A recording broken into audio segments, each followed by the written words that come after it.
We are the Trottas. My people's roots are in Szepolje, in Slovenia.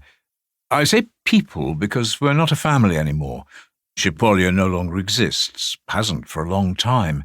It's been assimilated with several other villages to form a middle-sized town. As everyone knows, that's the trend nowadays. People are no longer capable of staying on their own. They form into nonsensical groups, and it's the same way with the villages. Nonsensical structures come into being.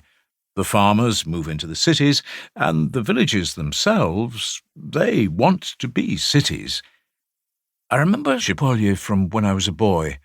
My father took me there once on the 17th of August, the eve of the day when all over the country, even in the smallest hamlets, they used to celebrate the birthday of Emperor Franz Joseph. In modern Austria, and in the former Crown lands, there are probably only a handful of people to whom our name means anything. Where you will find our name, though, is in the lost annals of the former Austro-Hungarian army, and I will admit I'm proud of the fact, especially because the annals are lost. I am not a child of these particular times.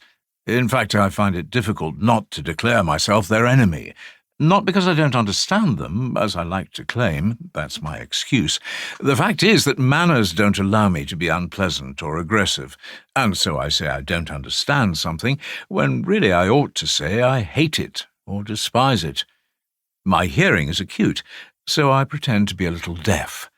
To me it seems better breeding to feign an infirmity than to admit I've heard an unpleasant sound. My grandfather's brother was the infantry lieutenant who saved the life of Emperor Franz Joseph at the Battle of Solferino. The lieutenant was ennobled. For a long time afterwards he was known as the hero of Solferino in the army and in the reading primers of the dual monarchy until, in accordance with his own wishes, the shadow of oblivion settled over him. He took his leave. He is buried in Hietzing. On his gravestone are the quiet, defiant words, "Here lies the hero of Solferino." The imperial grace and favour were extended to his son, who became district commissioner, and to his grandson, who fell in autumn 1914 at the Battle of Krasnobursk as a lieutenant of the Jägers.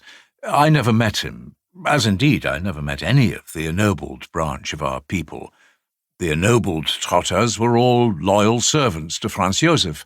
My father, though, was a rebel. My father was a rebel and a patriot of a sort that only existed in the old Austria-Hungary. He wanted to reform the empire and save the Habsburgs. His understanding of the dual monarchy was too acute. He therefore aroused suspicion and was forced to emigrate. As a young man still, he went to America. He became a chemical engineer. In those days, they needed people like him in the sprawling dye works of New York and Chicago. When he was still poor, the only sort of homesickness he felt was for the countryside. But once he had made his fortune, he started to feel homesick for Austria. He came home. He settled in Vienna. He had money, and the Austrian police liked people with money. My father was not merely left alone, he was permitted to found a new Slovene party and bought a couple of newspapers in Zagreb. He made some influential friends in the circle of the heir to the throne, Archduke Franz Ferdinand. My father dreamed of a Slavic kingdom under the overall suzerainty of the Habsburgs. He dreamed, if you will, of a triple monarchy. And perhaps it is only right for me, his son, to say I like to think that if my father had been spared, he might have changed the course of history. But he died, some 18 months before Franz Ferdinand was murdered. I'm his only son. In his will, he bequeathed me his ideas. Not for nothing did he have me christened Franz Ferdinand. But I was young and foolish then, not to say frivolous. I was certainly frivolous as well.